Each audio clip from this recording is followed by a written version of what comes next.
Air teleport usage. Jump. While in the air, use teleport. Quickly return to upper floor.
Don't want to miss a single minute of this scene. The nuclear ends.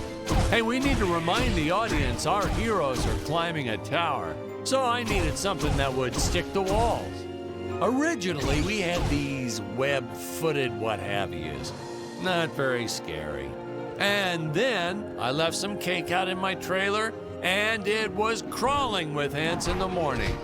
And that's when it hit me. What is the most obnoxious thing in the world?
Thought it was odd that a simple wooden cage would have such an elaborate high-tech lock. But hey, if a Gregorian ever traveled to Earth, I'm sure they'd think a lot of our stuff is weird too.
Oh no!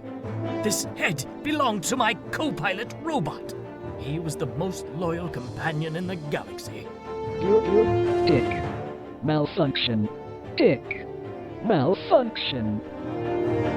These Gravorians will pay dearly for this, my friend. Now, what's a space adventure film without a trusty robot sidekick, huh? Am I right? In the original draft, we had Dick and Scarlet team up with an alien from the planet's surface. You know the type, pointy ears, wise and emotionless. But then we came to our senses and realized that a giant tin can robot's way cooler. Besides, everybody was doing the alien thing back then. You know me, I'd rather be a trailblazer.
company made us install those safety guards after our actors fell off the set one too many times.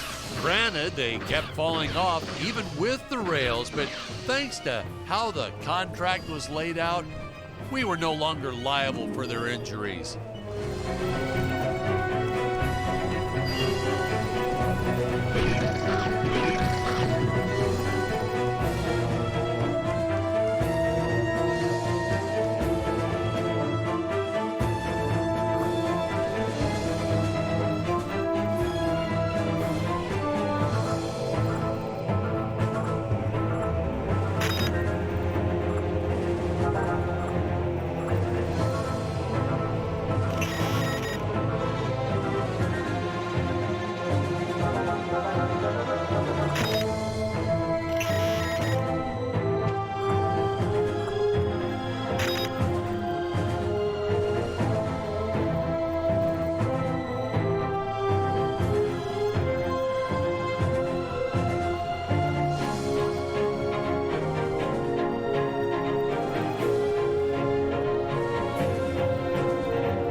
Well, ladies and gentlemen, I guess it's time to talk about the elephant in the room. Why on earth does this crazy film have title cards on screen when people are talking?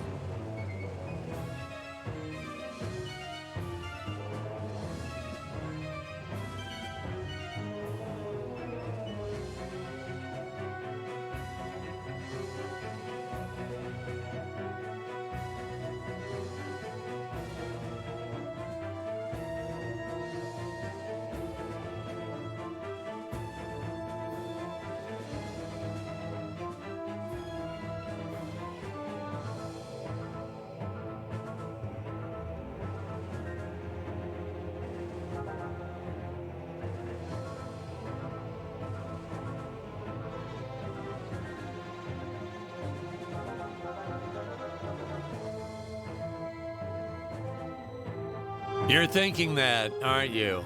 I know you are. I would be too.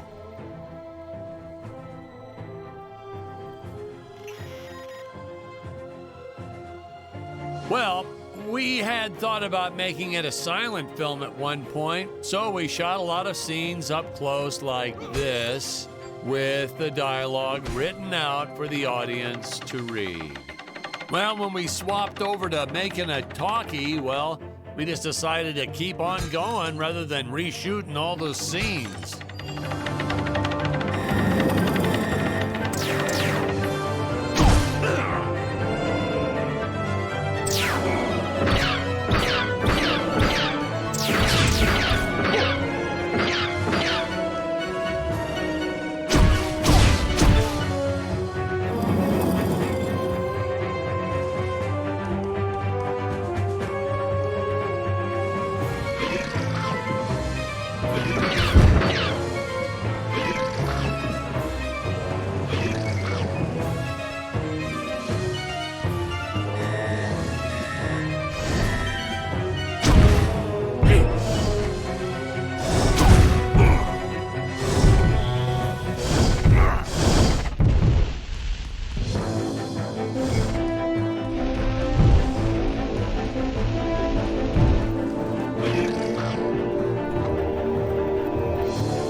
part about being in showbiz.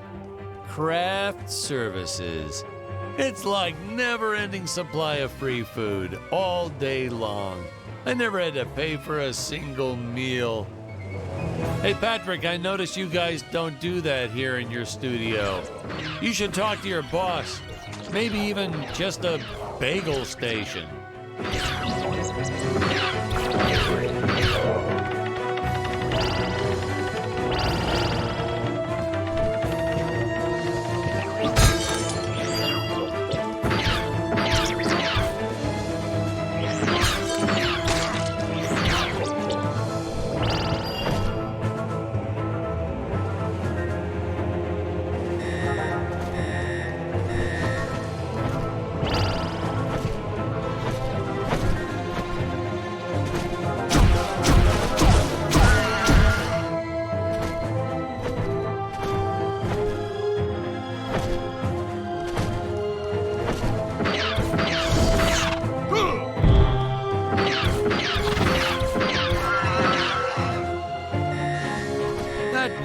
Nitpicking science community also complained about these Terra whatevers breathing fire. Like there's fossil evidence of dinosaurs not ever shooting fireballs. It's not like I gave them neck frills or had them spit poison or anything ridiculous like that.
As luck would have it, the next lot to ours was filming some horror movie set in Transylvania.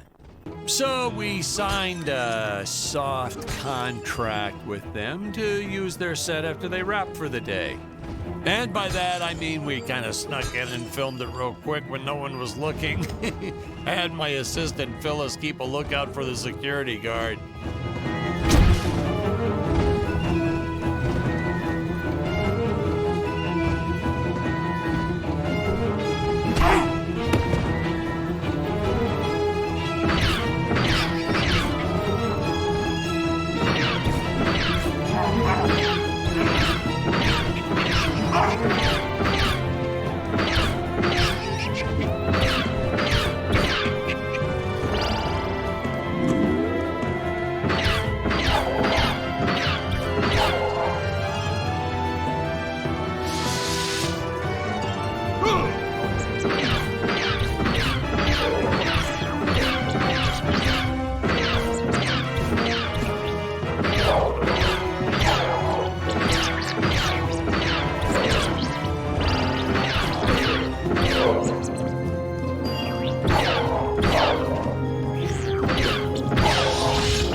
here's some real action.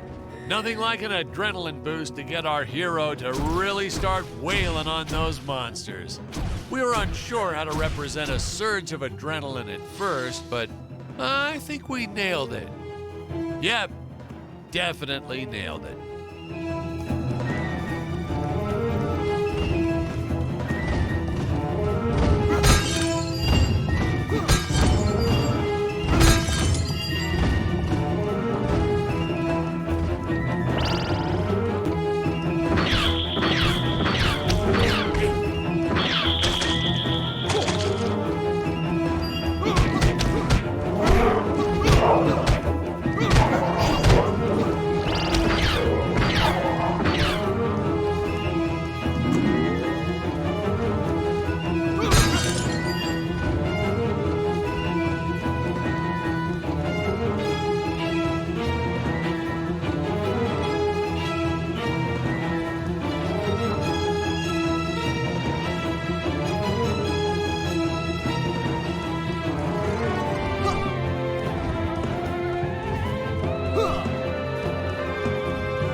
Most days, the effects team really nailed it. Dinosaurs, saucers, hey, you name it.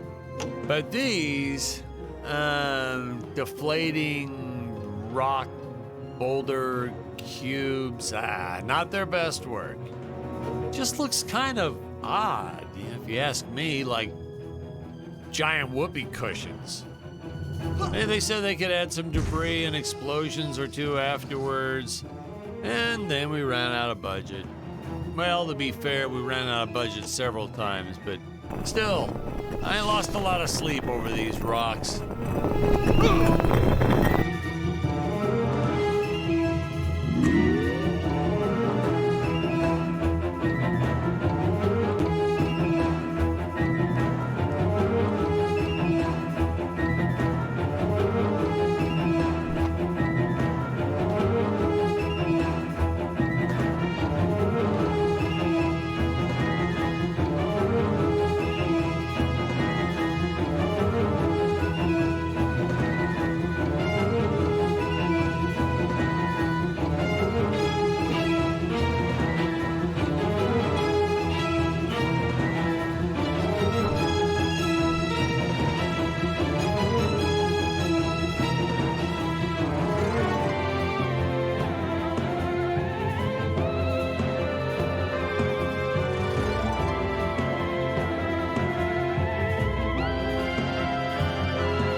this one with regular logs, well, that was disastrous.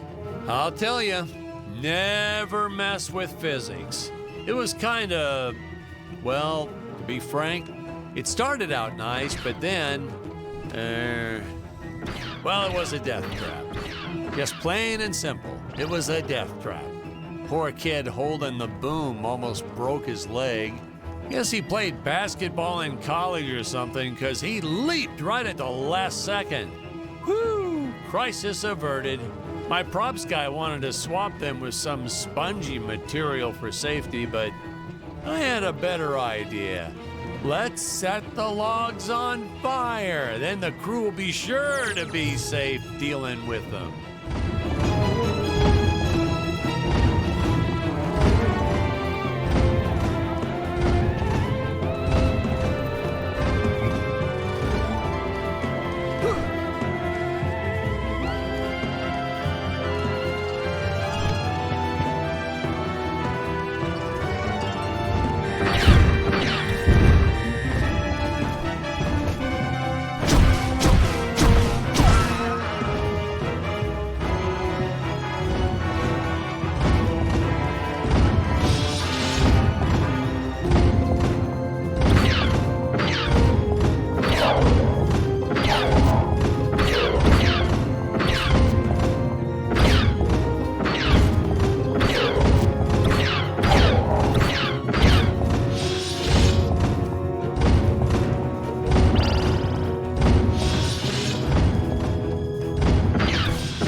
You know what I was thinking?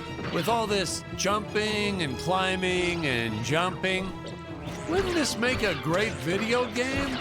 Isn't that what all those video games are about? Jumping around?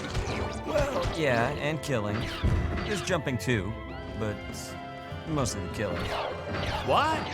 Patrick, that's awful. What sort of example are we setting for our youth? Well, movies are pretty violent too.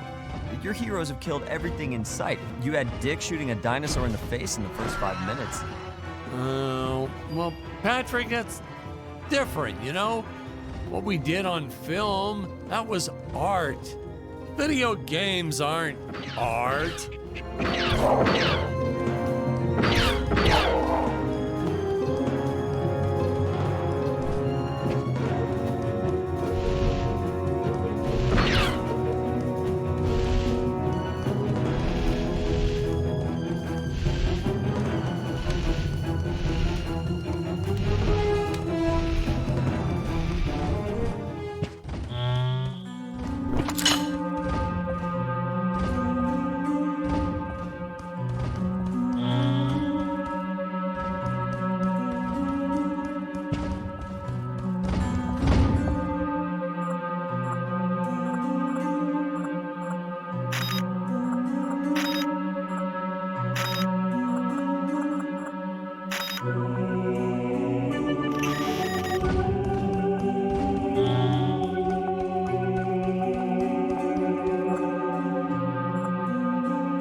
funny story about the two caged apes in this scene. I had completely forgotten about them when we wrapped up filming on the set.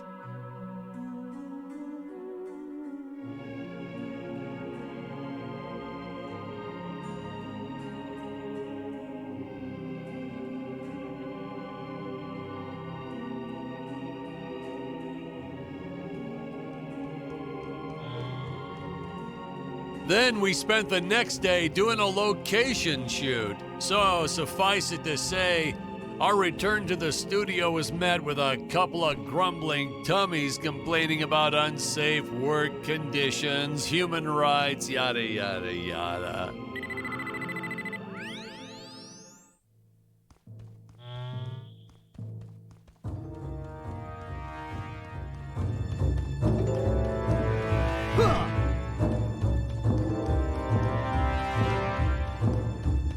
So, do we get any backstory on Dick? Why'd he travel to Gravoria in the first place? Did he do any research before landing there? Did he have a specific mission in that region of space?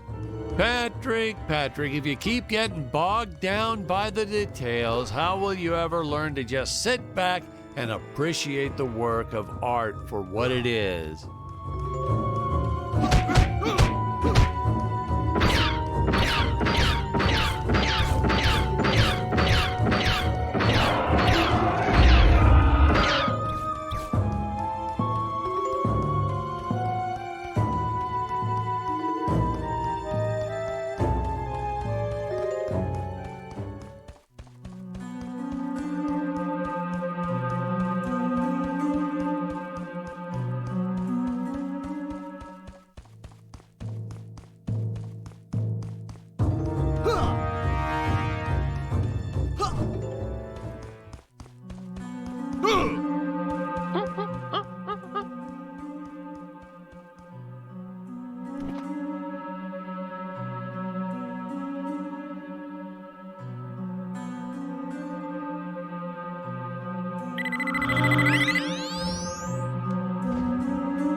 Hey, Patrick, I was thinking we should take a little break and get a bite to eat. You like Chinese? I know a great takeout. Well, we're not scheduled for a break for another few hours. Nonsense. Hey, you have to try the shrimp. It's the absolute best. But, oh, hey, I feel like I should warn you. It gives me horrible gas. But that's okay. We're friends, right? Really, sir. Studio time costs a fortune. Let's just stay on schedule. Good thinking. We could grab a real dinner together and go out for a night on the town, yeah. Two young bachelors on the prowl. Say, where do you youngsters go these days?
You know, this movie may not have made the big splash in Hollywood or even made the budget back for that matter, but hey, in the end, I think it was still worth making just for those die-hard fans that really love it.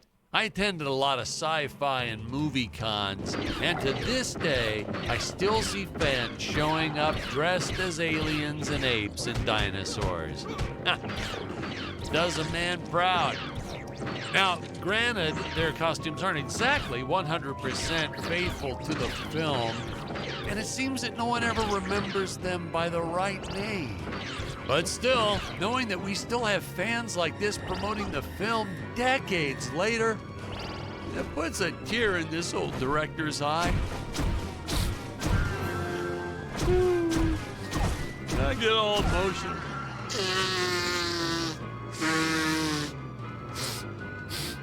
Okay.